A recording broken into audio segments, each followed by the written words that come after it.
Coming up on this edition of Sbu TV News, the university names its new president of academic affairs and potential plans for a bowling alley come to a halt.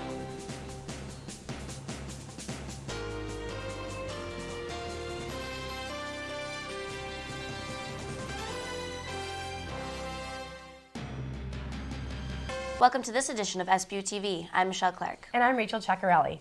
University President Sister Margaret Carney named Dr. Michael Fischer as Provost and Vice President for Academic Affairs in Murphy Auditorium April 6th. Starting June 1st, Fischer will oversee the development and delivery of educational programs. We need to continue to develop and implement a plan that will enable us to be a truly great Catholic university dedicated to educational excellence in the Franciscan tradition. Fischer will be replacing Skip Saal, who is retiring. I've had the privilege of working with Mike Fischer for the last 5 years. He understands the mission of the university. He enjoys the respect of the faculty. Fischer currently serves as the Dean of the School of Business and Dean of the School of Graduate Studies. An interim Dean for the School of Business will be appointed. The university has shut down talks with the town of Allegheny to develop a $3.5 million bowling center on St. Bonaventure property. According to Pat Eaton, Allegheny Town's supervisor, the university approached him 6 weeks ago with an opportunity to develop land next to the Country Inn and Suites across from the Bonaventure campus. Well, it was a win-win situation, I felt, for everybody, because the university would have made money by either selling the property or leasing the property, and the town would have benefited from two situations: increased assessments on our tax rolls, and the sales tax revenue produced from a recreational activity. As plans progress towards a September completion date on the facility that would include bowling lanes, virtual golf, and an arcade, talks between the two parties dwindled. Eventually, Brenda Snow did call me back and said, there were some problems because alcohol was going to be served on the premises. There was going to be a chain-type restaurant in this establishment. From my understanding is if you don't sell alcohol in a beer or in a bowling alley, you might as well not even open one up. The university currently serves alcohol at the Red Scholar on campus and Clubhouse Restaurant at St. Bonaventure Golf Course. Eaton feels that the university may reconsider if students expressed a need for an alternative late-night facility. Sbu TV tried to contact Brenda McGee Snow, but received no reply. You may occasionally see a uniformed student walking around campus, but what makes them different from the rest? Sbu TV's Al Harris found out. While many Bonus students woke up with hangovers, students in the ROTC program woke up to gunfire as they took part in a 2-day training exercise with cadets from Edinburgh and Gannon universities at Baptist Camp in Franklinville over the weekend. Lieutenant Colonel Richard Trietley told us what missions the cadets took part in over the weekend. Some tactical training called squad tactical exercises, which are about 90-minute lanes where a cadet is put in charge of about 10 or 11 cadets, gets a tactical mission, and during the lane will be forced to make some decisions based on situations that are presented by either the enemy or the terrain or both. We taped junior cadet Nate Christopher as he led a group of ROTC students on a recon mission. Cadet Cosner and Cadet DeSanzo to go on a leader's recon with me. I will drop 2 of those cadets at a release point. Cadet O'Brien and I will move to the left of the objective and do a clover leaf. St. Bonaventure juniors involved in the ROTC program trained for the weekend with real guns in preparation for the Leadership Development Assessment course in Fort Lewis, Washington over the summer. All junior ROTC cadets go for 32 days there and get evaluated on their leadership and physical, personal abilities and everything, and that determines what job they branch into when they go into the Army after they graduate. For Sbu TV, I'm Al Harris. ROTC students are encouraged to take any major they want in hopes that they will produce well-rounded students. Student government elections took place on campus last week. What's going to be different is that we're just going to try to get as much opinion from the students as possible. Having the numbers going up this year with the voting really shows that our class is willing to talk and be part of things that we do around here. And I'm glad that I've been given the opportunity to represent our class. Other winners that were elected last week were junior Curtis Middlebrooks as the Student Government Association's president, while running mate junior Bristol Barnes was named vice president. Relay for Life began in 1985 when one man walked around the track of his hometown to raise money for cancer. Now the event stretches across 20 countries. Sarah Maurer takes a look. It's not easy watching a friend or relative battle cancer. My grandfather and my aunt both died from bone cancer. My grandma died from lung cancer, and my mom is a survivor of colon cancer. That's why many Bonaventure students and supporters gathered in the Riley Center gym to celebrate cancer's largest fundraiser, Relay for Life. A lot of my family members have suffered from cancer but have recovered. So far, supporters raised over $12,000. Aunt has breast cancer, and she's been dealing with that, the past year. While Relay for Life is only one event, cancer's always around us. That's why one professor did something to remind others that those with cancer always need our support. The other day, Professor McNall told me that her doctor said on day 15, you'll start to experience hair loss. One thing that might just give her a little extra moral support would be to have someone else who might be funny looking without hair, so that she can always point to me and say, oh, look, I might look a little odd without hair, but there's always Mikowski. For Sbu TV, I'm Sara Maurer. Even though Relay for Life ended, donations will still be accepted through the end of summer. Rock, paper, scissors isn't just for kids anymore. Sbu TV's Al Harris has the story. St. Bonaventure may have a celebrity on its hands. Graduate student Dan Oliark recently won the regional rock, paper, scissors tournament at Salamanca Casino and will participate in the national tournament at the Mandalay Bay Casino, sponsored by Bud Light and A&E in Las Vegas, against over 300 of the most talented RPS throwers in the nation. Oliark says the stakes are high. Winner gets 50 grand, so I'll keep my fingers crossed. The rule of rock, paper, scissors are simple. A player can throw one of three things: rock, paper, or scissors.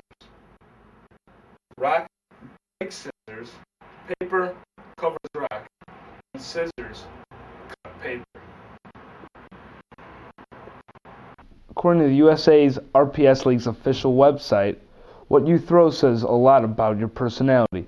A rock thrower tends to be aggressive, strong, or an alcoholic person, while paper throwers are passive, weak, or insecure, and scissor throwers are sneaky, intelligent, feminine, or bald. So how is Dan preparing for this week's tournament? Well, I've been regularly icing down my hand. I don't want to keep swelling down. I like to get in an hour or two of like a cardio workout a day. Just play a little on the side with my roommates, just see what I can do to stay loose. What does Dan plan to do if he wins? The U.S. League's got more prize money for its winners, so I'm thinking about maybe turning pro, going to the U.S. League. Who knows? I think the sky's the limit. For Sbu TV, I'm Al Harris. To find out all the breaking news on rock, paper, scissors, you can go to their website at www.usarps.com. The recent national controversy regarding immigration is reminiscent of a 2004 independent movie. CNN's Brooke Anderson takes a closer look. A Day Without a Mexican was a little before its time. The movie, released in 2004, took liberties in showing what would happen if Mexicans just disappeared. Forget about parking your cars at valets. Forget about getting a glass of water at the restaurant. Forget about restaurants. If we don't find these Latinos, we're all in serious trouble. I think A Day Without a Mexican is a very timely film now. And it's even more timely than it was in 2004 because things have exploded. The reality and the film match up. Ureli Arizmendi co-wrote and stars in A Day Without a Mexican along with her husband, the director Sergio Arra. The similarities between their film and today's ongoing immigration debate are so striking, there's been a renewed interest in the film. It's been quoted in articles and all of that, this is like A Day Without a Mexican, the film that was prophetic. In the movie, residents are left to fend for themselves after California's Mexican population goes missing and ultimately on strike.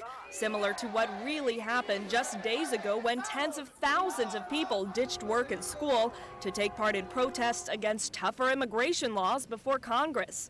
But Arizmendi says this legislation is simply misguided. Their contribution to the economy seems to be not accounted for, only the problems that they create, but not the wonderful things that they contribute as well. Arizmendi believes current legislation before Congress aimed at cracking down on illegal immigrants might ultimately go farther than just creating a Day Without a Mexican, but could also create a country without the millions who help make it tick.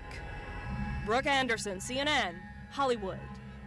When we return, Colleen Hannon gives us a look into sports. Stay with us. There is really only one boy.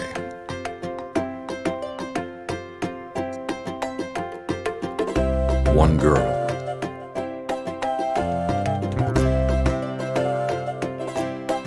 One tree. One forest. One deep, dancing ocean.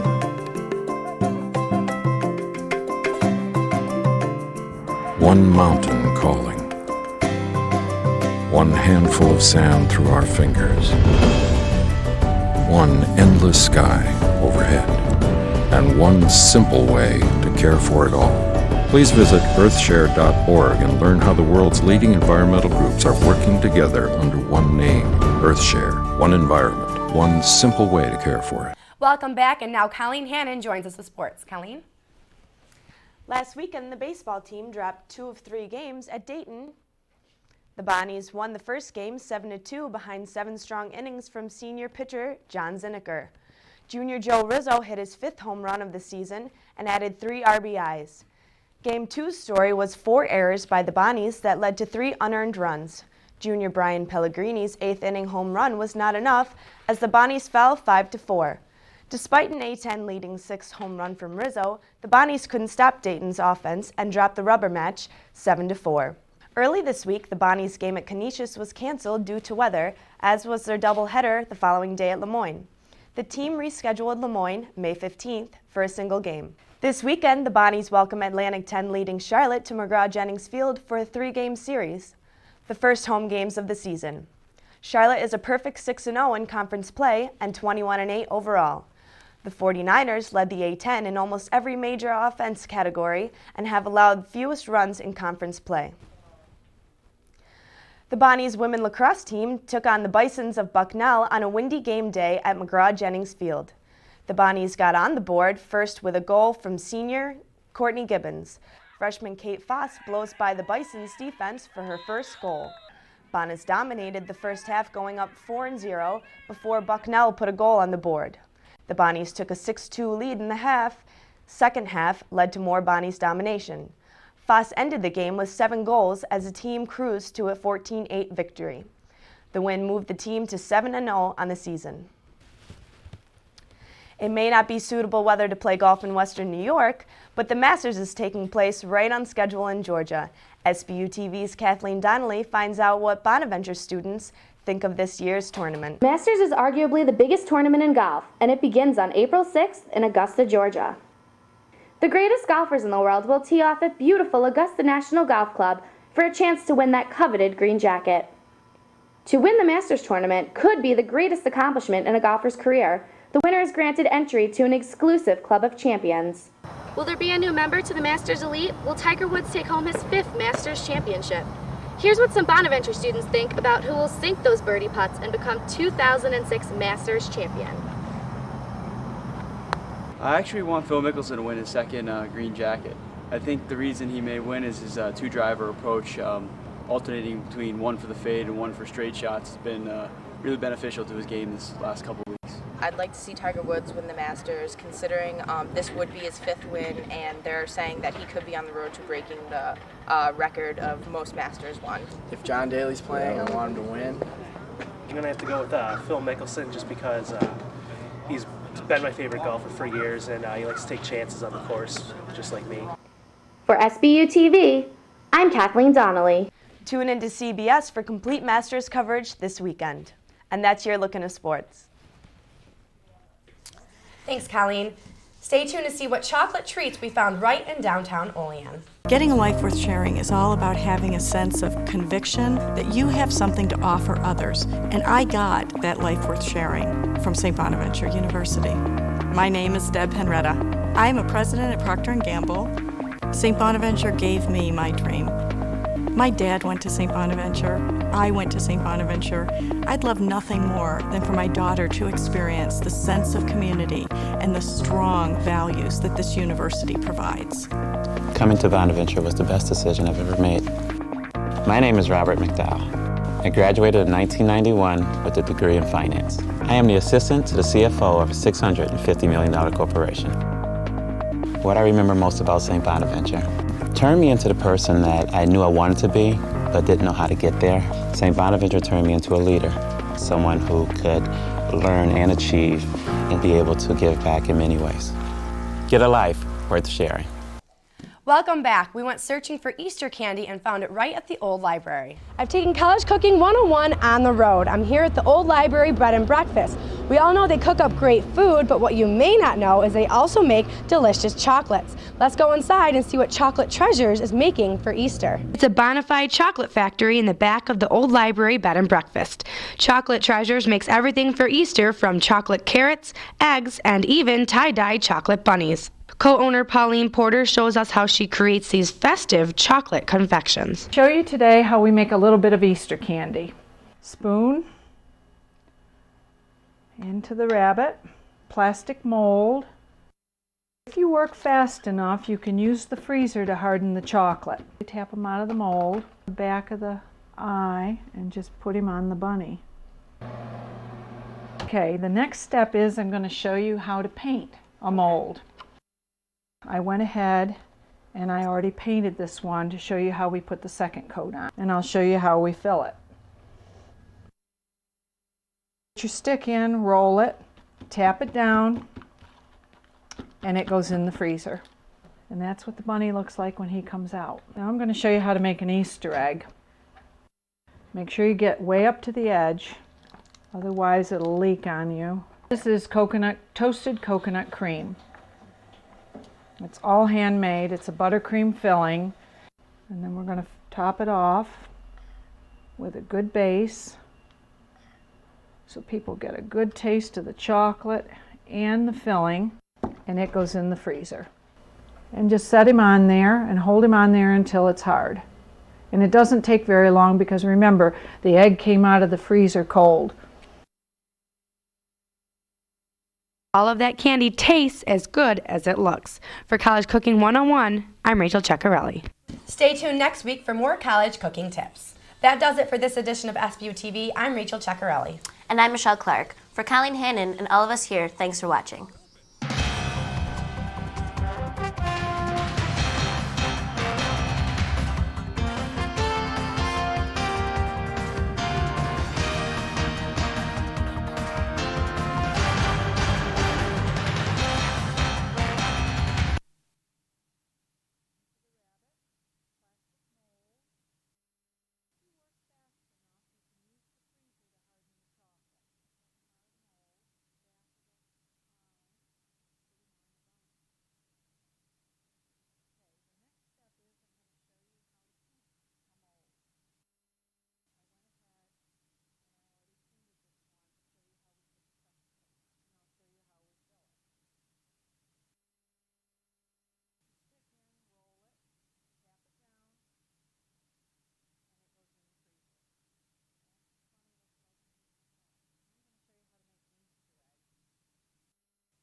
Candy tastes as good as it looks.